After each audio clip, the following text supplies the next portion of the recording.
ఏటన్నా కార్ల పోతప్పుడు జోరు వానలు దంచి కొడితే ముంగటున్న తోవ కనబడదు.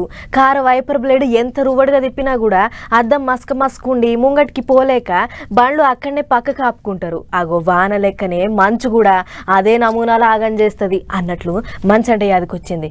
గా హిమాచల్ ప్రదేశ్ దిక్కు మంచు జయంగా జనాలకు పెద్ద గోసనే ఉందట. ఇక చూడు ఎట్లుందో. హరే ఏం మంచు అచ్చం రాళ్ల వాన లెక్కనే పడ్డది.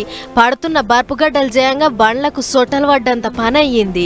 పడేది మామూలు వానైతే ఎట్లో కట్ల బండి దంచకపోదురో ఏం పాడో గాని ఇంతింత లావురాళ్ళ లెక్క పడేటోరకు 7 బండ్లు ఆడనే అయిపోయినాయి. నెరీ మనాలి దిక్కైతే తోవెంట పోయే బండ్లను షెంటికం కదలనీయలేదు. రోహ్తాంగులున్న సొలా ఇంకా అటన్ నేల బొయ్యారంలా మంచు దెబ్బకు 1000 బండ్లు చిక్కబడ్డాయి. దీంతోని అధికారులు 700 బండ్లను అటు ఇటు తిప్పలు పడి బయటికి గుంజిర్రు. అయితే మంచు కురిసినప్పుడు మనాలి ప్రాంతం అంతా మస్తు మజా అనిపిస్తది కదా.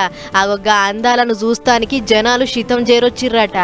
గట్ల మంచు జోరు మీద కురుస్తుందని ఎరకలేక ఒకలెనక ఒకళ్ళు వచ్చేటొరకు బండ్లతోని ఫుల్ ట్రాఫిక్ జామ్ అయింది. అటల్ నేల బొయ్యారంలో చిక్కుకున్న బండ్లను చిన్నగా మెల్లగా ఒడ్డుగొడేసినాం.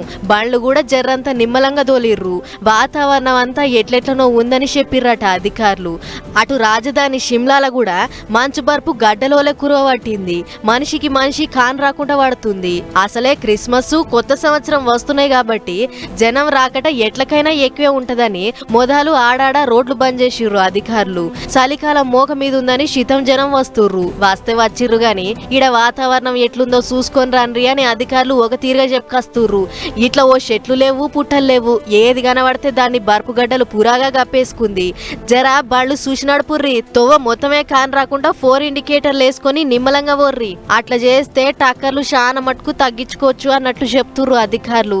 ఆయన ఏమాట కామాట చలికాలంలో ఈ మంచు మన దిక్కే తోవగాని రాకుండా చేస్తుంది. అసొంటిది అది అసలే మంచు కొండల ప్రాంతం, ఇంకా జోరుగా ఉంటది. కాబట్టి మనమే జర్రంతా వెనక ముందు ఇషారా చేసుకొని పోవాలి.